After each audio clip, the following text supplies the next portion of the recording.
தற்போது கிடைத்துள்ள முக்கிய செய்தியை பார்த்து வருகிறோம். ராமநாதபுரம் மாவட்டம் உத்தரகோசமங்கையில் உள்ள உலகின் முதல் சிவாலயத்தில் தற்பொழுது குடமுழுக்கு நடைபெற்று வருகிறது. கூடுதல் விவரங்களை செய்தியாளர் சுரேஷ் வழங்கிட கேட்கலாம். சுரேஷ், வணக்கம். இது குறித்தான முழு விவரங்கள். நிச்சயம் சிந்துஜா.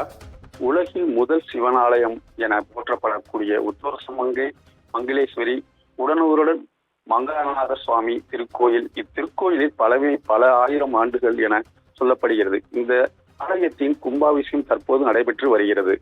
இத்தலத்தின் சிறப்பம்சங்கள் ஒன்றான மரகத லிங்கம் மற்றும் படிகலிங்கம் தினமும் மதியம் வேளையில் இவ்விரு லிங்கங்களுக்கும் அபிஷேகம் நடைபெறும். இதை கண்டாலே முக்தி கிடைக்கும் என்பது ஒரு ஐதீகம். இங்கு சிறப்பம்சமான ஒரு 3000 ஆண்டுகள் பழமை வாய்ந்த இளந்த மரம் உள்ளது. பழமையும் பெருமையும் வாய்ந்த இந்த ஆலயத்தில் சுமார் 20 ஏக்கர் பரப்பளவில் 5 கோபுரங்களுடன் அமைக்கப்பட்டு வருகிறது. இங்கு உள்ள அக்னி தீர்த்தம், மங்களநாதர் தீர்த்தம் ஆகிய 7 ஜன்ம பாவ தீர்த்தம் சக்தி கொண்டவை எனவும் நம்பப்படுகிறது. அதே போன்று கோயிலுக்குள் வெளியே பிரம்ம தீர்த்தம், அதற்கு அருகே மெய்ய பச்சை தீர்த்தம், விவசாய தீர்த்தம், சீத தீர்த்தம் ஆகியவை உள்ளன.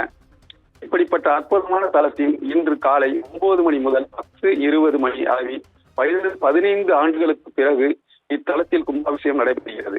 இதற்கான திருப்பணிகள் முடிவடைந்து கடந்த பிப்ரவரி 16ஆம் தேதி யாகசாலை பந்தல்கள் முகூர்த்த காலில் நடத்தப்பட்டு 101 குண்டலங்கள் அமைக்கப்பட்டு யாகசாலையில் சிறப்பாக அமைக்கப்பட்டு உள்ளன.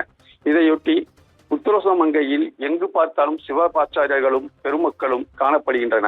யாகசாலையை சுற்றி புனித தீர்த்தங்கள் சிவாச்சாரியர்களால் எடுத்து வரப்பட்டு தற்போது கும்பாபிஷேக கோலங்கள் நடந்த இடத்திற்கு கொண்டு வரப்பட்டன.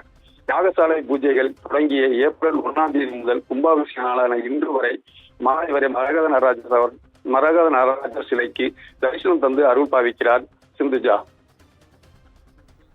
விவரங்களை வழங்கியமைக்கு நன்றி சுரேஷ்.